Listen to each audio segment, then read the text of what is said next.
전국의 할머니들로 위에가 그 돈을 내는 겁니다. 모금을 내는 건데 이것은 전국 할머니들한테 쓰는 게 아니고 도대체 어디 쓰는지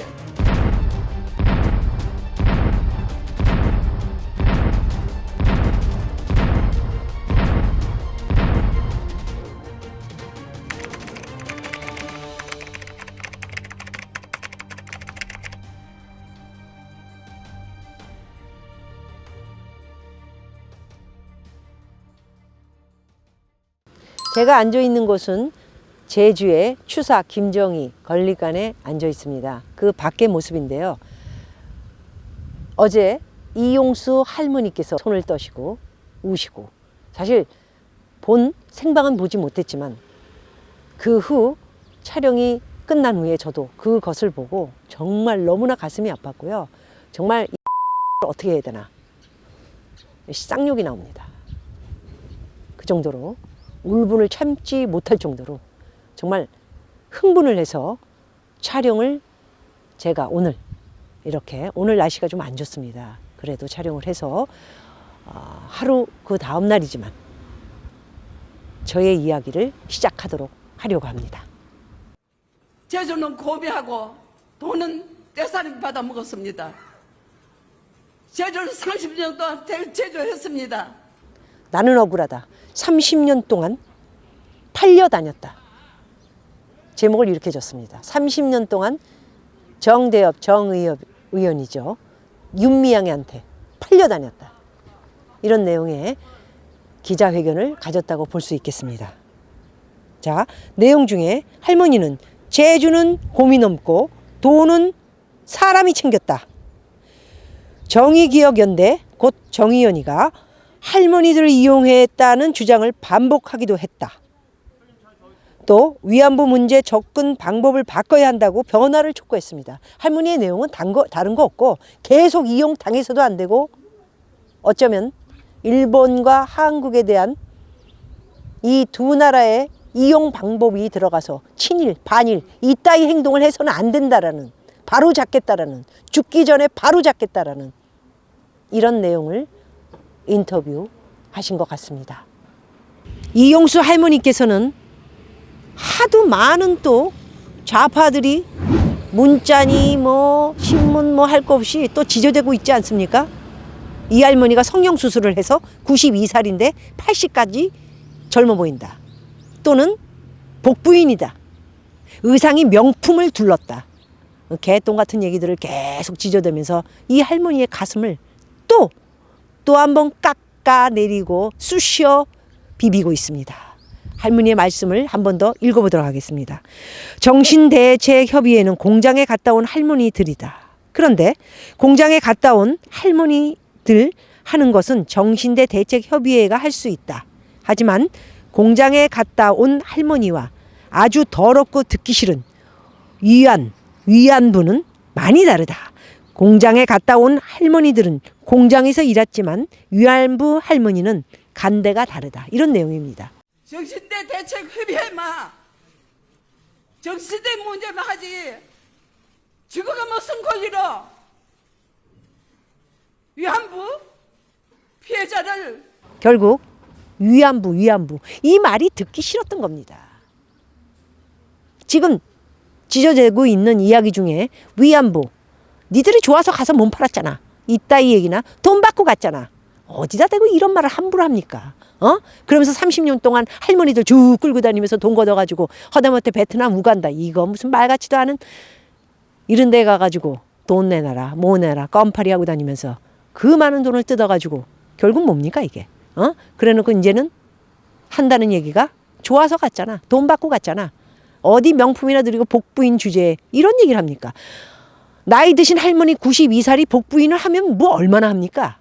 이런 얘기가 왜 나오며 도대체 대책이 없는 지금의 이 순간을 어떻게 대한민국에서 잘 해결할지 정말 앞이 별로 깔끔하게 내려다 보이지 않는 것은 왜일까요?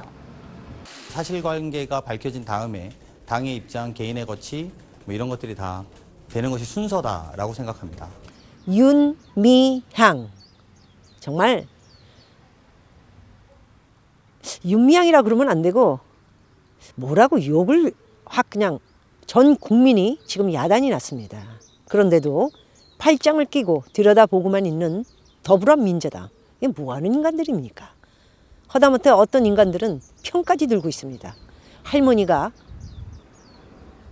뭔가 기억을 못하고 있다. 제가 볼 땐 이용수 할머니는 90세가 넘었지만 여장부처럼, 저도 90세에 저렇게까지 옛 추억이 다 기억이 날 정도로 또릿또릿하게 얘기를 할 수 있는 그런 장한 할머니가 되기를 기원하며, 이용수 할머니는 훨씬 더 용감하고, 그리고 내가 이 세상을 떠나기 전에 이 모든 것을 정리하고 제대로 위안부에 대한 것을 깨끗하게, 이 나쁜 년들이 하는 행동을, 이 썩은 기부에 대해서 제대로 정리를 하고 가겠다, 이렇게 마음을 단단히 먹으신 듯한 인터뷰 내용을 듣게 됐습니다. 배가 고픈데 좀 맛있는 거 사두고 하니까 돈 없습니다. 그래도 모르고 쭉 30년을 해가지고 나왔습니다.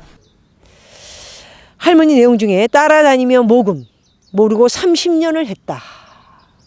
또 한편으로는 모르고 했다는 게 말이 되냐? 돈 때문에 했지. 돈 때문에 했으면 돈 가지고 벌써 옛날에 싸웠어야지 30년 동안 그렇게 아무 생각도 없이 돌아다녔다, 이 말을 하는 겁니까? 어? 허다못해 배고프니까 나 뭐 좀 사달라니까 돈 없다고? 그랬던 이 땡땡땡 이것들, 이거 어떻게 해야 됩니까? 예? 그 많은 돈 어디다가 다 쓴 거야? 자, 92년도 6월 25일 신고를 할 적에 윤미향이는 간사였다. 당시 25일 날 인터뷰 내용에 29일 모임이 있다고 오라 해서 어느 교회에 갔다. 교회에 갔는데 그날따라 일본 선생님들이 정년 퇴직하고 돈을 얼마인가 줬다고 하면서 100만 원씩 나눠줬다. 그게 무슨 돈인지도 몰랐다. 그때부터 모금하는 걸 저는 봤다. 왜 모금하는지는 몰랐다. 그랬겠죠. 그런 철두철미한 플랜을 가지고 일을 하는 윤미향이 거죽들 일을 어떻게 할머니들이 압니까? 그런 거 신경 쓸 수 있는 능력도 되지 않았을 겁니다. 위안부 피해자 이용수 할머니는 25일 정대협 대표를 지낸 윤미향 더불어민주당 비례대표 당선자를 향해서 자기가 사리 사욕을 차리고 마음대로 국회의원 비례대표를 나갔다고 덧붙였다. 사리 사욕을 차려가지고 마음대로 또 국회의원 비례대표도 나갔습니다. 저에게 얘기도 없었고 자기 마음대로 한 것인데 제가 무엇을 용서하고 말고 합니까? 이런 내용이죠. 비례대표는 어디 가서 뭐 투쟁을 해가지고 당선이 되는 게 아닙니다. 공천받아서. 대통령이 누구 줘라. 뭐 솔직하게 얘기해서. 문재인 대통령이 7번 비례대표로 줬으니까 그냥 당연히 의뢰 180석을 얻었는데 당연히 된 거 아닙니까? 얘기도 없이 위안부 자리에 있었다 이래서 자기가 거기까지 30년 동안 일했다. 이걸로 뭐 하나 보답해 저한테 주셔야 되지 않습니까? 이런 내용 아닌가요? 그래서 자리를 받았는데 이 여자 말고도 지금 최근에 또 항명수, 이 여자도 여성단체에 있었던 여자인데 김대중 대통령 때 장관을 시키면서 떠오르기 시작해가지고 국무총리까지 했었어요. 근데 최근에 또 180석, 200석까지 가는 이 당이 되면서 내가 왜 감옥 갔다 왔냐? 내가 좌파의 어머니 아니냐? 좌파의 어머니를 이렇게까지 나를 몰아붙여서 여기에 빨간 글씨를 써놔? 나도 빨리 풀어줘. 자리 많을 때 180석 플러스 20석, 200석 아니야. 국민이 그렇게 뽑았잖아. 제가 있어도 이 나라는 좌파는 제가 없어야 돼. 쟤 있으면 안 돼. 나도 다 풀어줘. 이런 내용 아닙니까? 이 여성단체였던 이 여자. 또 많죠. 양정숙이도 위안부 할머니들의 변호사. 뭐 강정화도 또 왔다 갔다 하면서 노무현 대통령 때 트랜스퍼 영어 이렇게 번역 이렇게 해주면서 왔다 갔다 하다가 또 위안부 할머니네 왔다 갔다 하다가 뭐 하여튼 이 여성단체에 속한 사람들을 보면은 거반이 이쪽에 충성을 다한 그 윤미향이 남편이나 뭐 이런 사람들 가족이 다 종부가 아닙니까? 남편을 비롯해서 남편의 여동생 남매 사건, 간첩 사건 문재인 정권 와가지고 아니다 해서 나중에는 상금까지 줬네요. 돈 받아서 딸 유학 보냈다고 하지 않습니까? 그리고 여동생의 남편 이거 다 지금 하나하나 저희 이 유튜브들은 다 알아서 이야기를 하고 있는데 다른 쪽에서는 전혀 다른 얘기를 하고 있으니까 참 어디에다가 초점을 두고 많은 사람들이 뭐가 진실인가 하는데 진실을 똑바로 보셔야 합니다. 자, 어찌됐든 이 할머니, 이용수 할머니는 용서를 해줬다고 하는데 갑자기 와가지고 무릎 꿇는데 무슨 말을 해요? 네. 암을 해가지고 무슨 원수를 줬어요. 뭐 끼 하나 달라 이래가지고 쇼를 하고 할머니 하면서 뭐 기자 뭐 이렇게 가가지고 사람들 끌고 가서 부랴부랴 할머니가 깜짝 놀라서 그것 때문에 병원에 들어갔다고 그러지 않습니까? 남자를 2명 끌고 들어와가지고는 이게 뭔가 싶어가지고 놀랐는데 그때 바로 윤미향이가 들어와서는 할머니 용서해 주세요 한마디 딱 하셨대요. 그래 너랑 나랑 이게 뭐냐 30년 동안 할머니 한 번만 안아주세요 부탁이에요. 그것도 마음 약해진 할머니가 이용수 할머니 그거 하나는 실수하셨어요. 절대 이 윤미향이과 이런 애들은 그때뿐입니다. 그렇게 30년을 속으셨는데 절대 속으셔서는 안 됩니다. 네, 그래 한마디 해준 거 가지고 기사화는 할머니가 용서를 했다. 할머니가 참지 못해서 또 거짓말을 하는 윤미향을 보면서 기자회견 25일 날 2시다. 사실은 찻집에서 한다 그랬는데 호텔 커피숍까지 갈 정도로 너무 많은 일본까지 할 거 없이 많은 기자들이 전 세계 기자들이 다 왔나요? 제가 정말 촬영을 하느라 제대로 보지 못해가지고 네, 제대로 이번에 뭔가가 빗장이 풀리는 듯한 이게 어디까지 정말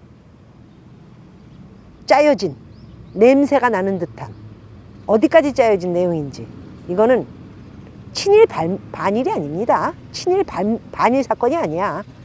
예? 이용수 할머니 직접 본인인 위안부 할머니가 이야기한 내용이기 때문에 아무 소리도 못하고 벌써 옛날 같았으면은 뭐 신문에 내고 뭐 하고서 조국 사건처럼 뭐 시끄럽게 해가지고 뭐 밖에 나가고 광화문 가서 시끄럽게 굴고 벌써 자기 쪽으로 다 모든 것이 갔을 텐데 이거는 뜻대로 안 되는 것이죠.